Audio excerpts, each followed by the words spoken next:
लूका रचित सुसमाचार 18वां अध्याय। फिर उसने इसके विषय में कि नित्य प्रार्थना करना और हियाव न छोड़ना चाहिए, उनसे यह दृष्टांत कहा कि किसी नगर में एक न्यायी रहता था, जो न परमेश्वर से डरता था और न किसी मनुष्य की परवाह करता था। और उसी नगर में एक विधवा भी रहती थी, जो उसके पास आकर कहा करती थी कि मेरा न्याय चुकाकर मुझे मुद्दई से बचा।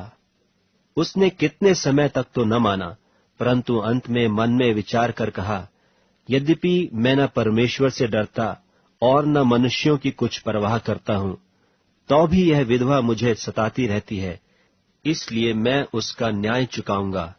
कहीं ऐसा न हो कि घड़ी घड़ी आकर अंत को मेरी नाक में दम करे। प्रभु ने कहा, सुनो कि यह अधर्मी न्यायी क्या कहता है। सो क्या परमेश्वर अपने चुने हुओं का न्याय न चुकाएगा, जो रात दिन उसकी दुहाई देते रहते? और क्या वह उनके विषय में देर करेगा? मैं तुमसे कहता हूं, वह तुरंत उनका न्याय चुकाएगा। तो भी मनुष्य का पुत्र जब आएगा, तो क्या वह पृथ्वी पर विश्वास पाएगा? और उसने कितनों से, जो अपने ऊपर भरोसा रखते थे कि हम धर्मी हैं और औरों को तुच्छ जानते थे, यह दृष्टांत कहा कि दो मनुष्य मंदिर में प्रार्थना करने के लिए गए। एक फरीसी था और दूसरा चुंगी लेने वाला। फरीसी खड़ा होकर अपने मन में यूं प्रार्थना करने लगा कि हे परमेश्वर, मैं तेरा धन्यवाद करता हूं कि मैं और मनुष्यों की नाई अंधेर करने वाला, अन्यायी और व्यभिचारी नहीं, और न इस चुंगी लेने वाले के समान हूं। मैं सप्ताह में 2 बार उपवास करता हूं। मैं अपनी सब कमाई का 10वां अंश भी देता हूं। परंतु चुंगी लेने वाले ने दूर खड़े होकर स्वर्ग की ओर आंखें उठाना भी न चाहा, वरन अपनी छाती पीट पीट कर कहा, हे परमेश्वर, मुझ पापी पर दया कर। मैं तुमसे कहता हूं कि वह दूसरा नहीं, परंतु यही मनुष्य धर्मी ठहराया जाकर अपने घर गया। क्योंकि जो कोई अपने आप को बड़ा बनाएगा, वह छोटा किया जाएगा, और जो अपने आप को छोटा बनाएगा, वह बड़ा किया जाएगा। फिर लोग अपने बच्चों को भी उसके पास लाने लगे कि वह उन पर हाथ रखे, और चेलों ने देखकर उन्हें डांटा। यीशु ने बच्चों को पास बुलाकर कहा, बालकों को मेरे पास आने दो और उन्हें मना न करो, क्योंकि परमेश्वर का राज्य ऐसों ही का है। मैं तुमसे सच कहता हूं कि जो कोई परमेश्वर के राज्य को बालक की नाई ग्रहण न करेगा, वह उसमें कभी प्रवेश करने न पाएगा। किसी सरदार ने उससे पूछा, हे उत्तम गुरु, अनंत जीवन का अधिकारी होने के लिए मैं क्या करूं? यीशु ने उससे कहा, तू मुझे उत्तम क्यों कहता है?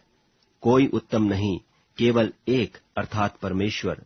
तू आज्ञाओं को तो जानता है कि व्यभिचार न करना, हत्या न करना और चोरी न करना, झूठी गवाही न देना और अपने पिता और अपनी माता का आदर करना।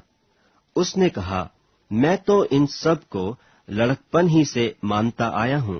यह सुन यीशु ने उससे कहा, तुझ में अब भी एक बात की घटी है। अपना सब कुछ बेचकर कंगालों को बांट दे, और तुझे स्वर्ग में धन मिलेगा, और आकर मेरे पीछे हो ले। वह यह सुनकर बहुत उदास हुआ, क्योंकि वह बड़ा धनी था। यीशु ने उसे देखकर कहा, धनवानों का परमेश्वर के राज्य में प्रवेश करना कैसा कठिन है। परमेश्वर के राज्य में धनवान के प्रवेश करने से ऊंट का सुई के नाके में से निकल जाना सहज है। और सुनने वालों ने कहा, तो फिर किसका उद्धार हो सकता है? उसने कहा, जो मनुष्य से नहीं हो सकता, वह परमेश्वर से हो सकता है। पतरस ने कहा, देख, हम तो घर बार छोड़कर तेरे पीछे हो लिए हैं।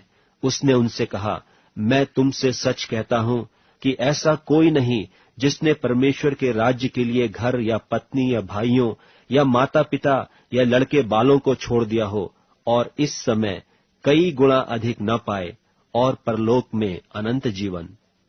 फिर उसने 12 को साथ लेकर उनसे कहा, देखो, हम यरूशलेम को जाते हैं, और जितनी बातें मनुष्य के पुत्र के लिए भविष्यद्वक्ताओं के द्वारा लिखी गई हैं, वे सब पूरी होंगी।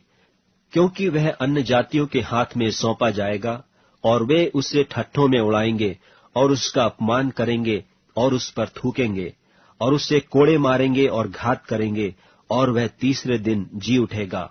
और उन्होंने इन बातों में से कोई बात न समझी, और यह बात उनसे छिपी रही, और जो कहा गया था वह उनकी समझ में न आया।